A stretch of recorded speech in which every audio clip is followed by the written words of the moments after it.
Hi, I'm Karen Sutherland from Edible Eating Design, and today I'm going to take you through my first time of making Nocino, which is an Italian green walnut liqueur. First of all, one needs to forage some green walnuts. I found these hanging over a footpath near me, also some other ones when I randomly went down a laneway, and keep an eye on the walnut trees in your local area and wait till they get to about this size, slightly bigger than golf ball size. This is what they look like inside. You can see that these were cut about 10 minutes or so ago and they've started to discolour. We will discard these, but we wanted to show you what they look like inside. They're firm, but inside you're not getting any hard shell. So they're easier to cut and they're suitable or the right stage at which to make this liqueur.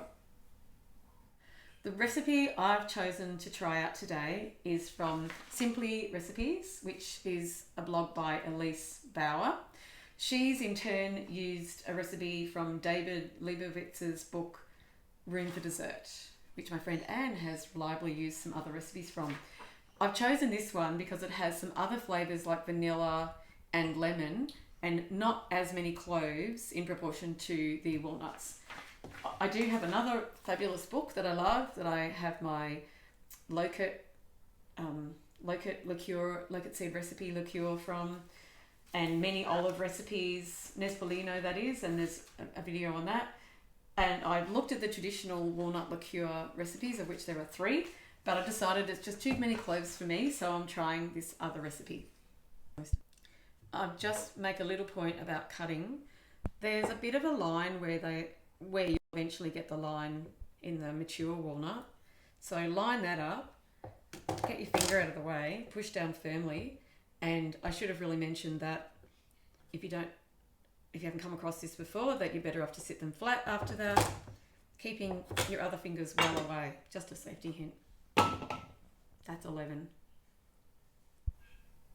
First of all, I've given these a rinse because they come from the city, the air's not that clean, etc, etc. And I pat them dry.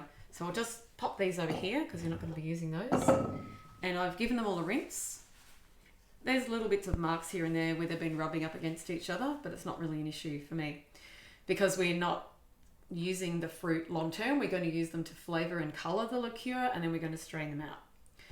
Now, it is recommended by many people that you use gloves for this because walnuts can stain, and in fact you can use walnuts to dye fabric and to dye hair, but I get so many stains on my fingers from plants on a day-to-day basis that I'm kind of not worrying about it.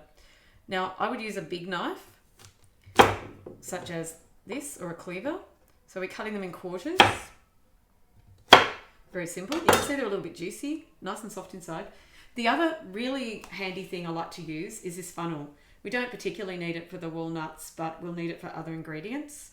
And if you can find the bottling or canning funnel, as it's called, if you can find one that's got a removable extra that allows you to put things into smaller jars, it's even handier. So we don't need the smaller option, but now we can just kind of throw them at it. So we're going to count 30. So we could maybe put out 10 at a time would be handy. And we're going to pat them dry too, because we don't want extra moisture.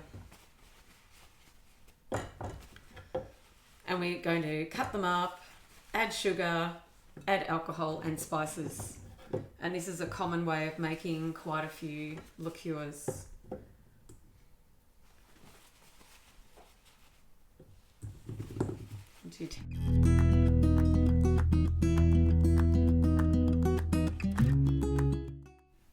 The ingredients you'll need for this recipe are 30 green walnuts cut into quarters after washing and patting dry, 2.5 cups of sugar. Often when making liqueurs and other things and cordials, people ask, can you use brown sugar? You will change the flavour and the colour of the recipe. So it's a recipe that traditionally uses white sugar. It's up to you if you decide to do that.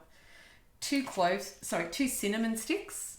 Now I have these broken up in my jar to fit in the jar, but that's the equivalent of 2 cinnamon sticks. And 5 cloves, so whole cloves. And about 25 ml or 1 inch of vanilla pod. and we will be just slitting that open gently to allow the seeds to get out better as well. And lastly, 1 litre of vodka. These are 500 mils each.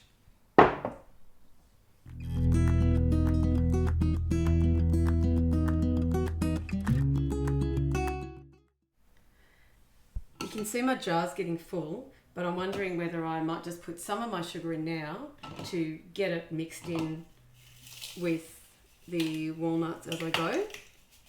I'm not too worried about if there's a lump here or there. I might back again. This will help wash the vodka down. And the other thing I'm going to do is pop in some of these cinnamon sticks to get the flavour down a bit further, which I possibly could have done partway through. But I got very excited about chopping up walnuts. There we go. And maybe some of this vanilla. I'm going to use this knife. So you just slit the vanilla pod, there's a better knife than that, and open it up, and you can see all those lovely little dark seeds, which do smell amazing. And in fact, I might chop it into 3 so the flavour gets through the different areas of it better.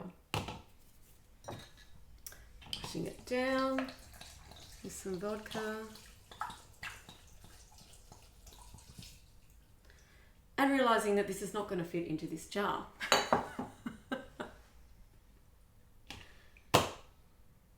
Maybe pause for a moment.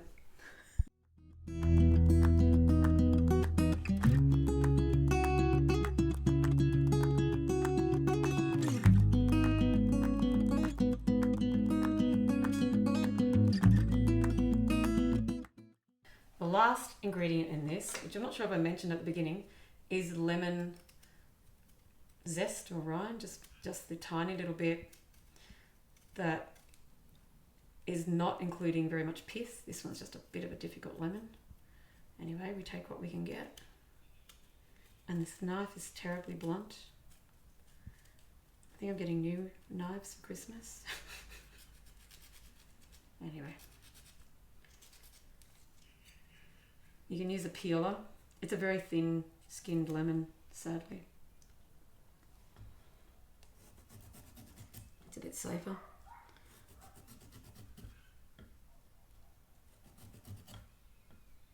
With a thicker skinned lemon, you'll be able to separate the pith from the skin a bit more easily. Anyway, this is rustic cookery and preserving. And because I've ended up dividing my recipe into 2, because my initial jar did not fit everything in, I overflowed and divvied it up. The main thing is that the vodka is covering the green walnuts so they don't oxidize. Like I said, it's not the ideal lemon, but it's okay. It's a lemon. We have some lovely lemony peel.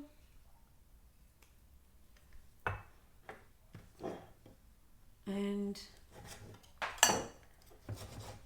we're going to cut, oh, that's probably cut up in small enough strips anyway, because I've had to massacre to get it off there. So we'll pop that in there as well. Bit that much. And this one, again, I think is fairly chopped. We'll chop it a little bit more. So the idea of breaking things up when you're preserving or you're cooking or you're making medicine is to get the goodness of what you're trying to get out into the alcohol or the water or the liquid or whatever you're doing, or the food. So, putting it in less broken up means you just don't get as good a release of the substances you're trying to get out. Give it all a wipe, and I'll give this all a wipe and put it aside. When you're infusing things like this, a nice cool dark cupboard is good. Like we've got a reasonable approximation of a cool cupboard or a cool pantry, so I can put it in there, or just a cool area of the house. I'll probably put a rubber band around this to prevent anything getting in there or getting out potentially. And I'll also, over the 6-week period that it's infusing, I'll give it a bit of a stir. I think I'm probably going to need to use a wooden spoon and without, one that hasn't been used to stir garlic. I'll give it all a stir and make sure that it's blending up well together, the flavours moving together. And then in 6 weeks, when it's turned quite dark as well, I'll strain it and then... Now, apparently, even though everything's gone together and you strain most of it out, or strain the bulky parts out and you're just left with the liquid, it's quite bitter at the beginning. So I'll be trying it out. It can be okay to drink then, but apparently it mellows over the next 12 months and that's about the time that it's best to drink it. Thank you for watching, and if you enjoyed this and you'd like to have some more gardening and preserving type adventures, then please press subscribe and also notify so you can find out when the next update to the Nocino adventure is.